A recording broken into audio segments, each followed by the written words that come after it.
the show. We've got Paul Mills on the left versus Marc Raschella on the right.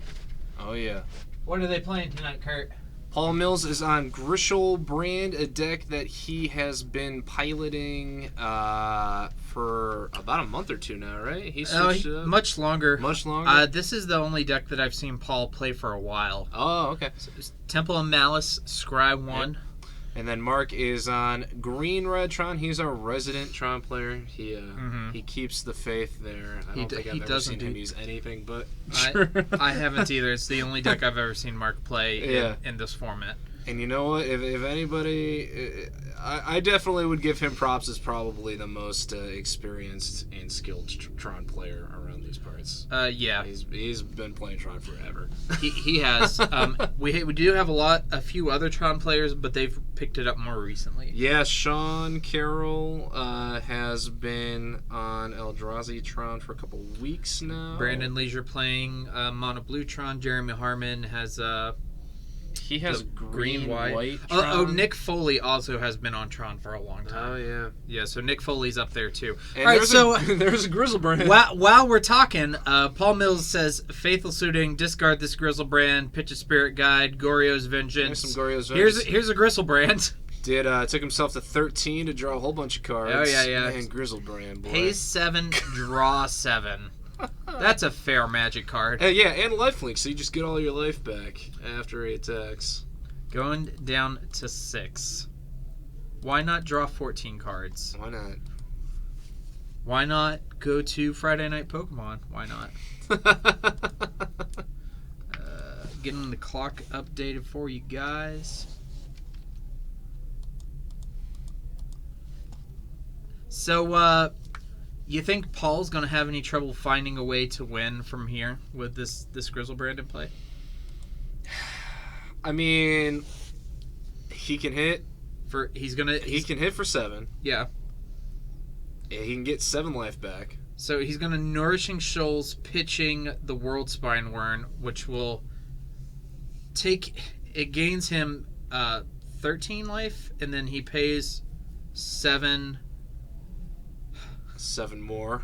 So it'll gain him 14 life. Take him up to 17. He's going to pay 7 more. Go down to 10. So he's drawn 21 cards this turn. Actually, he's drawn 22. With the Faithful Suiting, he's drawn 23 cards this turn. Yeah.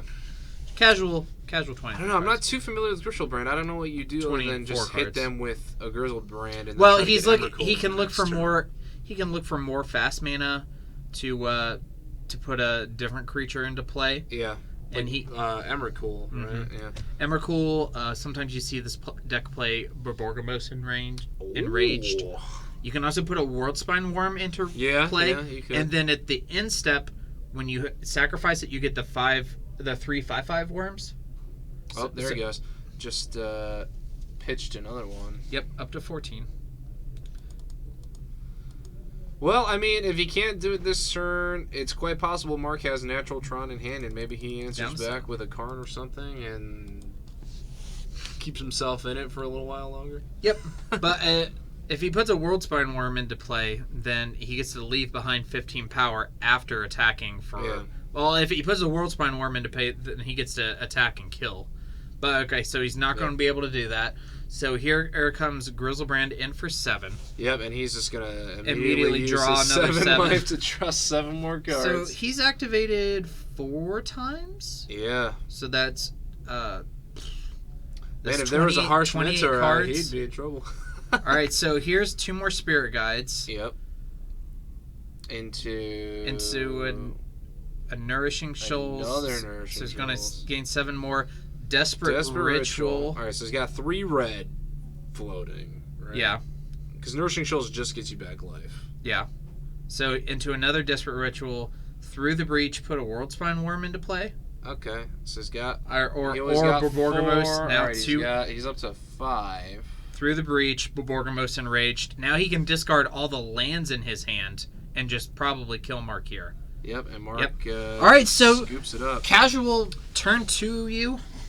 That is probably the best hand you're going to get out of Grishoalbrand. That's what we call the nut draw. Yeah. So here's Paul Mills. impressive turn 2 win. He's got game 1 with Grishoalbrand over Marc Raschella on the green-red Tron. So if you're the Tron player and that happens to you, and you reach over and take a look at your sideboard, and obviously, okay, so he's grabbing those relics. Yeah. Is there anything else you're interested in? I don't know what Marc's got in his sideboard, to be honest with you. So engineered explosives. Is that what that is? Am I looking at that right? The Dragon's Claw. Oh, Dragon's Claw. I don't know. That's not really. No, that's your burn card. I think it's. I don't know. So this is. He's really got to just. I think being on the play will be important in this next turn, and trying to get turn 3 Tron. Yeah, it's gonna be huge. And also, so whenever modern bannings come up, this is Goryo's Vengeance and Grishoalbrand are always cards that get thrown around as it breaks the whole like turn 3 or turn 4 rule that modern is supposed to have. Yeah. And so obviously Wizards doesn't want a deck that can go like turn 2 Grishoalbrand, kill you in the format. But the issue is consistency. What we just saw doesn't happen every game. It doesn't happen all that much. And I've seen Paul run this deck and not really get anywhere with it and kind of run out of gas. Yeah. So. It's really dependent on the hands that you keep. You're also like if you don't draw the right cards off of Grishoalbrand, you might do more damage to yourself. When you draw 40 cards in one turn, it's hard not to get the right You're cards. You're right. It's fun to watch. I'm a fan of this deck for camera magic for sure. Yeah. How like a turn 2 combo deck just going off, you don't get to see that much. No, like this reminds me of the Summer Bloom days with Amulet of Vigor and Primeval Titan. Really, it's not quite as degenerate as turn 2 or turn 3 put 4 Primeval Titans into play, but I guess they both win the game. So what's the difference? Right. What's the dealio? So our players are shuffling up. That looks like they're about ready to present. In terms of sideboard or wise for Paul's deck, I'm going to be honest. I don't really know. I'm going to have to take a look at Paul's deck later. So the next time he's on camera, I have a better idea of what he's working with. I mean, and there's also that sideboard question. If you just dominate in game 1, do you really sideboard in game 2? Much? I don't know. Like this matchup seems okay for Paul, so maybe you don't put a lot of cards into play. And by the way, anybody who's watching at home, we did run a promotion today to try and get our subscriber count on YouTube up to 100. And if we did that, we were going to hide a $100 gift card somewhere in the store. And I checked about 10 minutes ago, we were at 97. I've just got a message from our owner, Ron Davis. We are up to 100 subscribers. Woo! So that means in about 10 minutes here, or maybe right now, Ron is hiding a $100 gift card somewhere in our store. If you're close to the mall, if you're in the mall, if you're in the store, probably want to keep your eyes peeled. And this moment will go down in history as the fall of 4 Horsemen, because this place is going to get torn apart. Torn apart. I'm sure Tyler Claypool, local player, is following Ron around like a lost puppy, like trying to see where he's gonna put it. Where are you gonna hide that? It's gonna be hard to discreetly hide that. I was going to so the plan was for me to do it, but now I'm up here, so I was going to wander around and look like I was doing it, and then actually have Aaron do it. Oh, tricky. Yeah. Well, now that we've said that. Now everybody's gonna keep their eyes now Ron's in charge of it, so it's up to Ron. Probably won't. Ron's in charge, so he'll probably give a $100 gift card to everybody here in the building. So. I really like my job. I don't want the store to close. It's not a good idea. I've talked Ron out of some. I mean, like that's great for great PR there, but if we lose all of our inventory because of it. So, looking at... All right, Marc mulled the 6. Looks like he's got Ugin, Star... I see a Grove. I see only one land unless I'm... I think I saw a Grove and 1 Tron land. Oh, okay. Love the... Well, I like the Deadpool bracelet. He's scrying, so he's keeping. Yeah. He's going to keep on top. Which is a good sign. Yep. All right, so... Here's Grove of the Burn Willows. There's Grove, okay. Which... Also from Future Sight, so we may see that at some point in the future. An entire cycle of lanes that do that. Although I've heard talk, like, that's probably another one they won't do, Because can you imagine like how good a blue-black Grove would be? That'd be really good. I want to see Horizon Canopy come back. Oh yeah, that both Grove and Horizon Canopy desperately need reprints. A cycle of Horizon Canopies, that would be nuts. Not to mention bringing the price of Horizon Canopy down. How good would a blue-black Horizon Canopy be? How good would a blue-black anything be? I mean, it's or a blue-white one. Like, that'd be scary good, too. Oh, man. I would pick those up in 2 seconds. So here's Faithless Looting, Discarding, Bloodstained Mire, Nourishing Soul. Significantly not as strong as Discarding. No targets. So maybe we'll see some of that inconsistency we were talking about. And then here's Urza's Tower. Yep. Have his Tron lands always been signed? I don't know. I feel like that's new to me, but I don't know. Right, some Sylvan Scrying. Ancient Stirrings. Oh, Ancient Stirrings. Stir the pot. You're right. Sylvan Scrying is the other one. Yeah, Ancient Stirrings is look at the top 5, select a colorless card, reveal it, put it in your hand. Sylvan Scrying is the 2 mana search for a land. Yeah. So that's... A little slip of the tongue there. There's Power Plant. All right. So two assembled. It's going to kick it back. If he can get that on turn 4, that's a turn 4 Ugin. Yep. That's always pretty exciting. Yeah. It's a lot stronger against creature decks, but still I would not turn it down. Hey, there's a Blood Moon. So that has to be a sideboard card. Yeah, I would imagine. That's in the Desperate Ritual Simian Spirit Guide deck. Yeah. Seems good. It doesn't shut down the Tron deck, but it slows it down. It significantly slows it down. I know I have played Marc more casually with my Ponza deck. Yeah.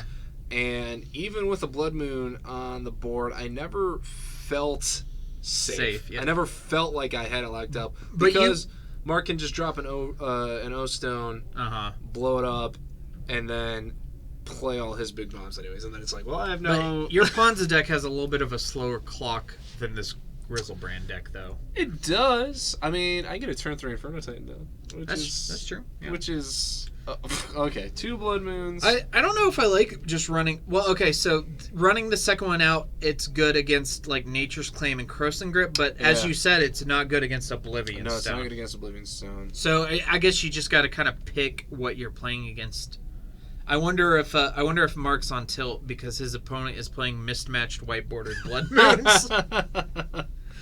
Different art, different frame. Tactical tilting is a valid strategy. It is indeed. Here's Chromatic Star. I would imagine it's making green mana. Yep. Do we have an Ancient Stirrings here? No, there's a Sylvan Scrying. Sylvan Scrying, yeah. I know that one. Yeah, with Captain Kirk's girlfriend in the art there. Looking for a basic forest. Seems very good. Yeah. He did play that second power plant this turn, though, right? Yes, I believe so. So we'll see that forest next turn. Maybe Marc will rip a Nature's Claim or an O Stone or something here. Although, like we said, with a Nature's Claim, he's going to need 2. Right, and I don't know if that's a sideboard piece for him or not, and I don't know if he was expecting Paul to board in Blood Moon. So now that I'm thinking about it, like, I think Blood Moon is a very regular sideboard choice for this deck. Is it? Yeah, but I don't know how familiar Marc is with the deck. Right. I can't see that land he put down there. Paul does play it regularly, but we do have large modern FNM, so not everybody plays against each other regularly. I'm not sure. Is that a Sanctum of Ugin, maybe? I mean, he's only 2 land drops away from just hard casting Ugin. Yeah. And blowing up all the Blood Moons that way. 1 land. The response there was, it's not a Sanctum of Ugin, Ryan. It's a mountain. Who said that? That's what you should have said. Oh, it's a mountain. Oh, I see. Oh, there's a World Breaker. Yep. Okay, so he gets to destroy one of the Blood one Moons. of them. Yeah. All right. Progress. And it is exiled, not destroyed. Yeah. I believe that's what it does. And here we see the variance here because Paul, aside from casting those Blood Moons, hasn't really done anything. Yeah, he's got to have 2 pieces. And 1 more land drop is an Ugin, and it looks like he has an Urza's piece in hand. Actually, Paul has to have 3 pieces because he needs a reanimation spell, a Grishoalbrand, and a way to put the Grishoalbrand into the graveyard.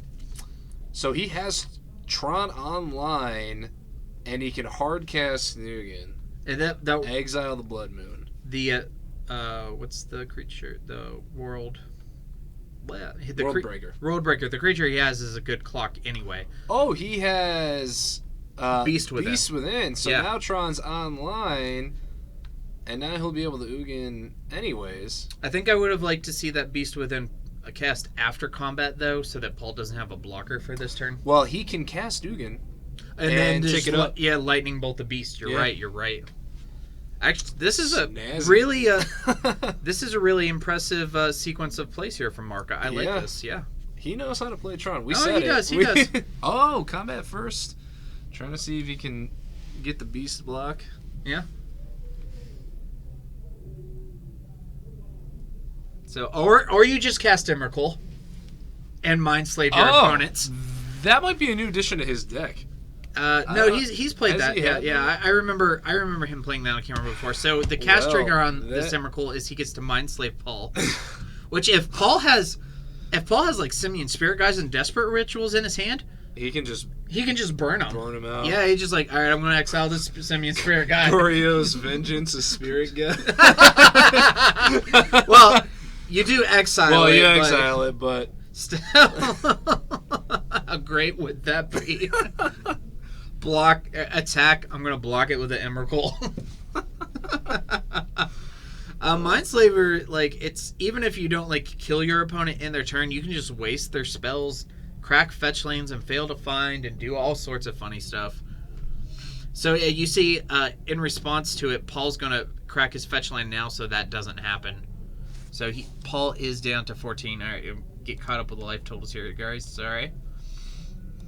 So we see Paul's hand. It's Through the Breach, Ritual, Spirit Guide. So Marc can actually play all of these spells and just destroy Paul's hand. Yeah. He can exile the 2 Spirit Guides. He can cast the Through the Breach, not put a creature into play. Yeah. This is really strong. So it looks like, Marc's going to exile the 2 Spirit Guides. Or no, there's a Worldspine Worm in his hand. But I believe he doesn't have to put the Worldspine Worm into play after casting Through the Breach. I'm going to bring up the text on that card. Uno momento, por favor. Through the Breach? Yes. Let's see if I can go faster than you. It's a race. It's a race. Probably not, because you're on a computer. So you may put... Yeah, so he can cast the Ritual, cast Through the Breach, and then just leave... Judge. Okay. BRB. Okay. All right, he's going to go down there. I think they're trying to figure out the interaction here with Through the Breach and Worldspine Worm. So it is you may. So he can cast the Through the Breach and leave the Worldspine Worm in hand, which leaves Paul with a Worldspine Worm that he cannot cast.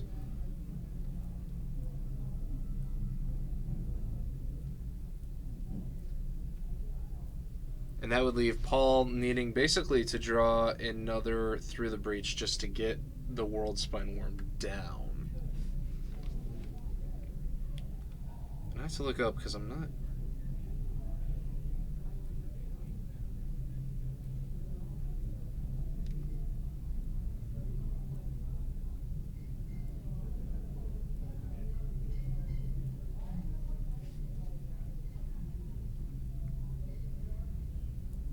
Another option Marc could do here would be to Through the Breach Worldspine Worm, let him get the tokens, and then just cast Ugin next turn and go -0 and exile all the Worldspine Worm tokens. Well, that is an option. So the actual text on Through the Breach just says put a creature into play. So Marc was requesting the Oracle. The Oracle does say you may put. The Oracle is... yes. Okay. So obviously what he did is he cast all the spells, did not put the creature into play, and now Paul just has the Worldspine Worm. See, now here's what I was saying before he came up. Because if he draws another Through the Breach, he can put the Worldspine Worm down. He could have Through the Breach Worldspine Worm and let it die. Now, does it go back to your hand at the end of Through the Breach, or do you sacrifice it? You sacrifice it.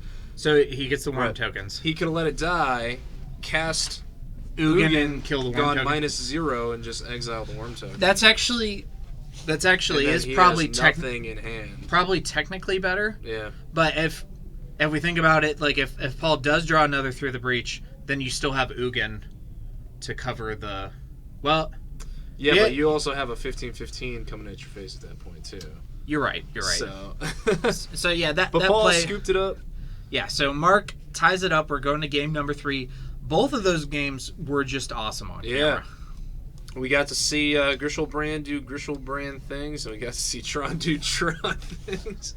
Come back from 2 Blood Moons. Yeah. And like we were saying there, like Blood Moon doesn't stop the deck, it just slows the deck. Right. And I've played a couple of the other Tron decks around here, and against most of them, I get a Blood Moon down, and it's pretty much good game. But the green-red Tron definitely has a lot more answers for it. And there are a lot of variations of Tron, yeah. But this is the classic. Yeah. This is what, when people say Tron, this is what people are typically referring to. But like I've seen mono blue, mono black, black white, green white. Like I've seen so many variations. The mono blue one is cool with the Mindslaver, Infinite Mindslavers. I had that. I built that deck to be a loaner deck that I just loan out to people, like new players and people who forgot their decks or want to try something. And I played it in 1 or 2 events, and I liked it. Like Tron is kind of the antithesis of what I usually play in Modern. Yeah. But mono blue, I kind of liked because it plays a little bit more like a control deck. It plays counter spells, and you also get to do the Academy Ruins, Mindslaver Lock. It's a lot of fun. And Mindslaver, that's a fun Magic card. Yeah, I mean, Mirrodin, probably one of the stronger sets in the history of Magic. A lot of balancing issues. Yeah, new card types like equipment that they might have made a little overpowered. Artifact lands, maybe just a little overpowered with Arcbound Ravager. Yeah, Affinity with Artifact lands. Mm-hmm. That seemed like there was a lot of oversight, or a lack of oversight. With that set. Mindslaver was an interesting card too. Mm-hmm. They're like, it's 6 mana. It'll be fine. Yeah. Yeah. What could go wrong when you're controlling your opponent's entire turn for them? So while our players are presenting to each other, we're going to swap over to our slide and tell you a little bit about another event that we have going on here every Friday night. It's called Friday Night Pokemon. It is a F&M style Pokemon tournament. It's 6:30 on Fridays. Try Friday Night Pokemon. Why not? Your Pokepuns both... do they capture your heart? They make me proud as much as they disappoint me. Well, then I guess that's all I can ask for. So speaking about the inconsistency of this deck, we do see Paul mulling down to 6. Oh boy. Marc being on the draw, he may or may not have decided yet, but I see Tron lands, I see spells, like... I see a Sanctum and 2 power plants, so that's not ideal. Is that going to get it done? Although, if you're expecting to play against Blood Moon, maybe you shouldn't be too picky. Maybe. And there is a World Breaker, that's the card, right? World Breaker in his deck, yep. In his hand, rather. Alright, so here's 6 for Paul. I see Spirit Guide and other cards. So Spirit Guide's always indicative of a good hand. Alright, so he's going to keep Scry 1 to the top, and we're going to play some Magic. Or a game that looks like Magic. Here's Blackcleave Cliffs, pass. Yep. Neither of these decks are particularly what you might call a typical Magic, the Gathering deck. You know, something they cast. There is a Graph Digger's Cage. So that will prevent Paul from using Goryo's Vengeance to reanimate any creatures. This is Night's Whisper. Paul will lose 2 life and draw 2 cards, taking him down to 18. Classic black effect. Yeah, the Sign in Blood. Yeah.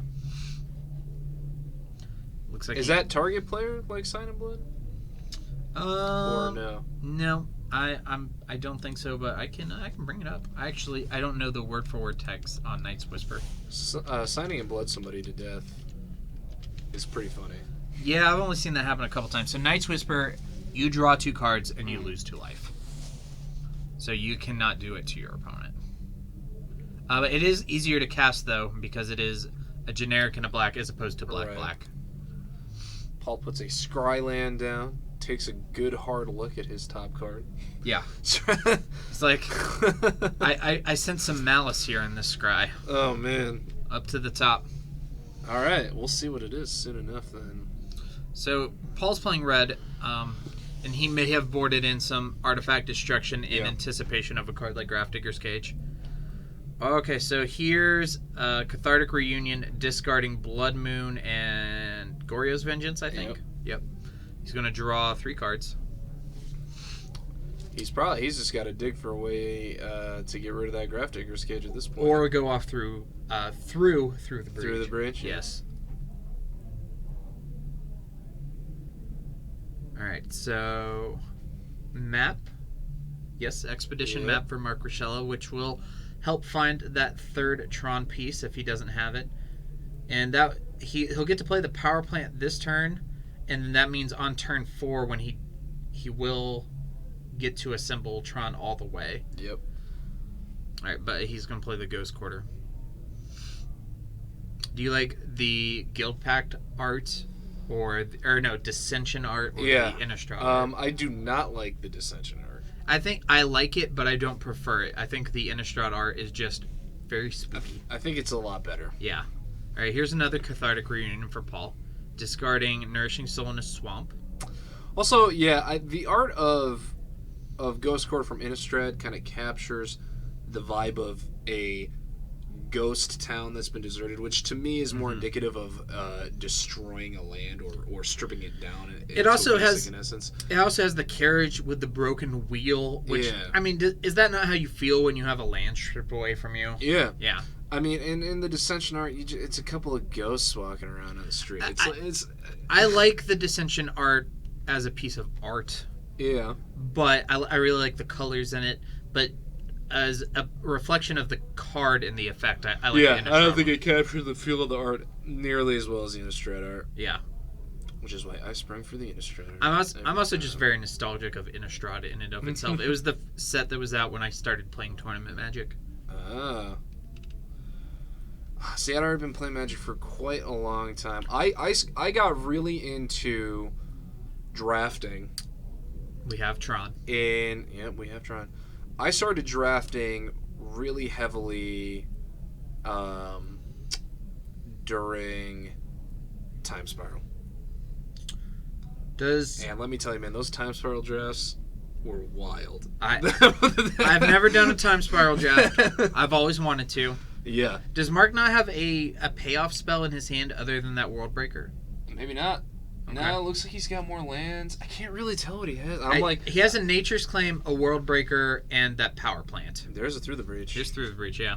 And World Spine. Ooh, so he's going to get... Yeah, here's the attack for 15. Marc's down to 5. Oh, boy. Well, you know, if this is the Troniest thing that could happen is that Marc just pulls an Ugin off the top. Yeah. So it's gonna be. We had 2 really exciting games. It's gonna be unfortunate if this one ends with just a World Spine Worm, but yeah, we'll see what happens. Marc can draw Oblivion Stone. He can draw Ugin the Spirit Dragon. He does have. He has outs here.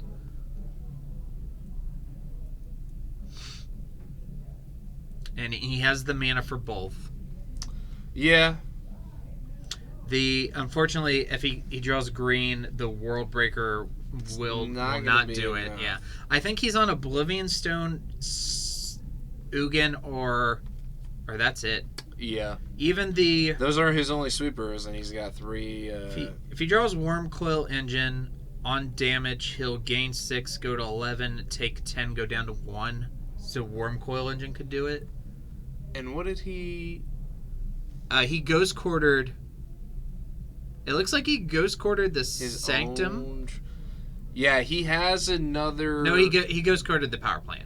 Yeah, but he has another one in hand. Yeah, he has the second. Yeah, to get a green. Drew a Grove. Oh, boy. He may have an O-Stone in his hand. We don't know all the cards in his hand. If he had an O-Stone in hand, though, it doesn't make sense for him to blow up his own land. Yeah, you're right. It looks like Paul might just have him here. Yeah. Two Sylvan Scryings. Breakers. 2 World Breakers, 2 Sylvan Scryings, a Nature's Claim, and a Grove. Man. Maybe they're talking about the Ghost Quarter play there. Yeah. I guess necessarily. Perhaps Mark was trying to thin his deck because he had to draw very specific cards in order to not die here. Yeah. It's possible. Maybe Paul's suggesting... Does the World Breaker trigger the Sanctum of Ugin? Well, even then, like... I guess. Well, it's a Ghost Quarter. It's a Ghost Quarter. My bad. Ulamog actually would have been out too. Yeah, blow up 2 of them. Yeah, you get to exile 2 and then block the 3rd one. Yeah. Not that Paul would attack, but... So it looks like Mark was maybe trying to get on. He could have... I mean, he can take one of the worms with World Breaker. Yeah. But there's still 2. Yeah, and he can't cast... And he's only at 5. He couldn't cast 2 He can't cast 2 of them. Yeah. So it looks like Paul Mills wins this one with Grishoalbrand 2-1. Man. I'm not sure that we're going to be able to grab another match for you guys this round, but we are going to bring up our lovely Why Not image. Yeah, why not? And if we do have another match to bring you, we will be back shortly. Otherwise, tune in for round 3, guys. And thanks for watching. One more time, I'm